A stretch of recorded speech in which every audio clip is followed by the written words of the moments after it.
In Chapter 6, we analyze the Common Foreign and Security Policy of the European Union, or CFSP, which is one of the four facets of the EU's foreign policy. To understand CFSP, it's important to look at its origin. It was established by the Treaty of Maastricht of 1992 in a very specific context as part of the newly created European Union. And what was the context? The end of the East-West confrontation, the fall of the communist bloc, and particularly German reunification. The establishment of CFSP was part of a broader set of initiatives, including the launch of the Economic and Monetary Union, aimed at strongly embedding the stronger and enlarged Germany within the European Union.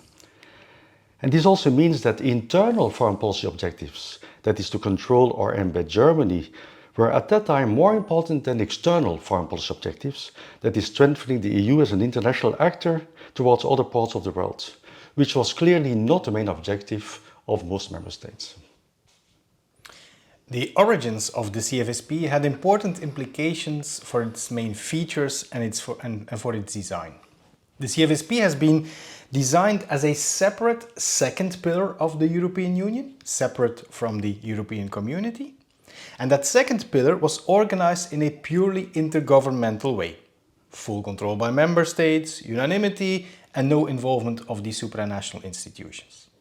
And the CFSP, as that separate second pillar, was not endowed with its own actors, its own instruments, its own budgets, and it did not have a binding effect on the member states. This is also why the name, why the label Common Foreign and Security Policy was so problematic. First, it included the word common, but it was not as common as the other common policies, such as the Common Agricultural Policy or the Common Commercial Policies, which had strong competences, own instruments, own actors. Second, it mentions foreign and security, but it was not about security.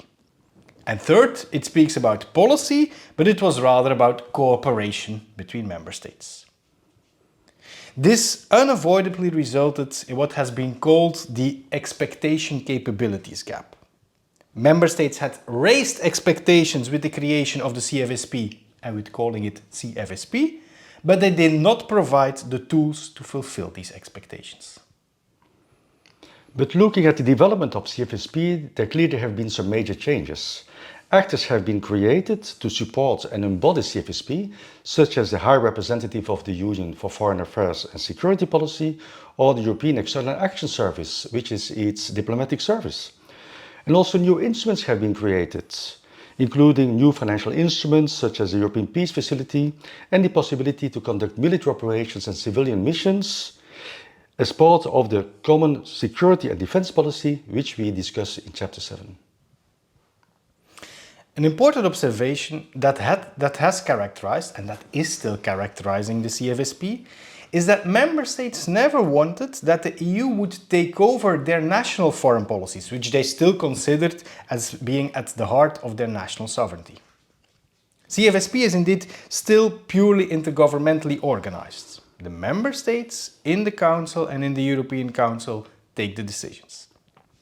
Moreover, what is also important is the cooperation between member states in the conduct of the CFSP. This is also explicitly mentioned in the treaties. CFSP is not only conducted through common actions and positions, but also by strengthening systematic cooperation in the conduct of foreign policy.